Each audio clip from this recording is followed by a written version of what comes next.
Guys, hope you're doing alright. Welcome to another video. Now, a lot has been happening through the soccer realm, especially this week. A lot has been happening.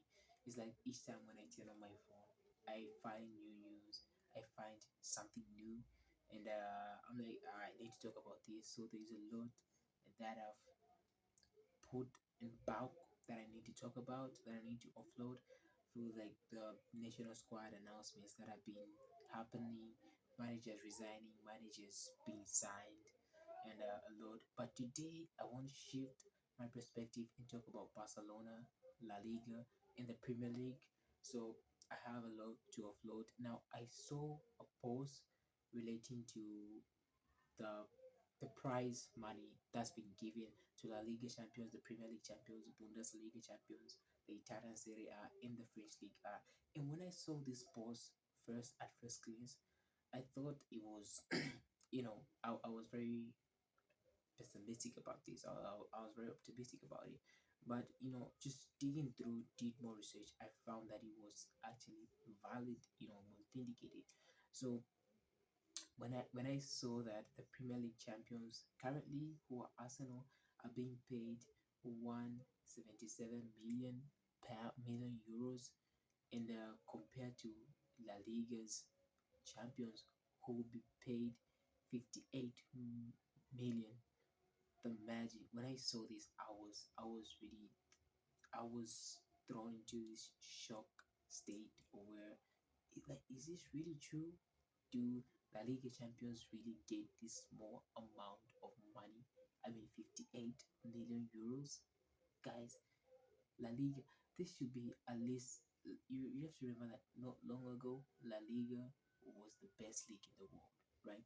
This is a league that had the likes of Lionel Messi, Cristiano Ronaldo, Benzema, Neymar, Bell, those kind of Griezmann, those kind of names. So it just kind of like struck me, and it just threw me off really to see the prize money that Barcelona was going to get for the season, for this season's La Liga, which they won. I mean, I saw a post saying that is it Brighton, who are I don't know, some Premier League teams who are being relegated, they'll be getting more money than La Liga champions. Guys, this is La Liga has to do something about it. You know, they have to do something about it, because when you compare it to the Bundesliga, I think the Bundesliga champions, they get 88, then the Italian Serie A, they get about 70 something, and then the only league which is lower than us is League A, which gets about 33 million something. Yeah, but just looking at the prize money is too low. I don't see how La Liga can really compete with the Premier League, because this is almost double the money, right? This is double, if not triple the money. Yeah, triple the money plus half plus quarter. That's the money that Arsenal is getting, who are the current Premier League champions, and compared to the money that the current La Liga champions are getting, Barcelona. And I also heard that this money will be paid in installments. It won't be paid in full. And I'm just like, La Liga needs to be serious. If La Liga wants to survive, if they want to compete with the Premier League, because right now the Premier League is untouchable. So if La Liga wants to compete with the Premier League, they need to adjust a lot of stuff. They need to adjust a lot of stuff.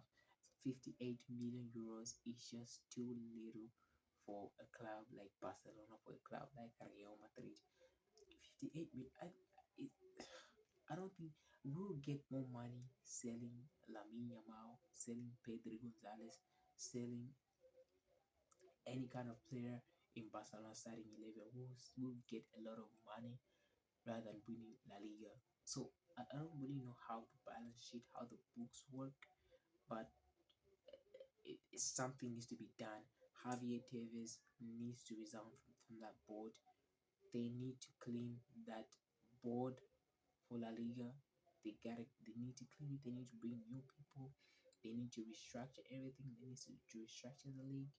Otherwise, La Liga is going on that down spiral, and wouldn't like it, because my team belongs to that confederations, the La Liga confederation, right? So La Liga needs to up the game, right? This is like teams like Real Madrid and Barcelona. These are the teams that do well in the Champions League. So I feel like even on a global scale, the way they represent, I think these are the most like two of the most followed teams in the world, two of the best teams in the world. I mean, each player, any player in the world wants to either play for Real Madrid or Barcelona. So guys, they gotta do something. I don't know what goes on, you know, through making all these decision makings, but something needs to be done. Speaking of Barcelona, I saw a post today, and I read somewhere on the news that Barcelona, La Liga has given the green light to Barcelona to go back to the one-to-one rule, right? And I was so excited, but I was not really excited because I also saw this news back in January and back in August of last year, especially August of last year. This news resurfaced that Barcelona will now be under the one-to-one rule, right? So for those of you who don't know the one-to-one rule, this is basically a rule that has been set by La Liga official, which is the FFP. This is the FF, the Federal Fund, and it has been set to club to by La Liga to clubs, just on how they're going to spend their money on transfer windows, salary, wages, and stuff like that. So basically, what it means when your club is under the one-to-one rule, it means they can spend every dollar that they earn or serve. So let's say, for example, when a club earns or serves like 20 million euros, they get to spend that exact amount. They get to spend 20 million euros. Back then, previously, Barcelona was under a 4-to-1 rule, which is when you don't get to spend the exact amount that that you earn yourself.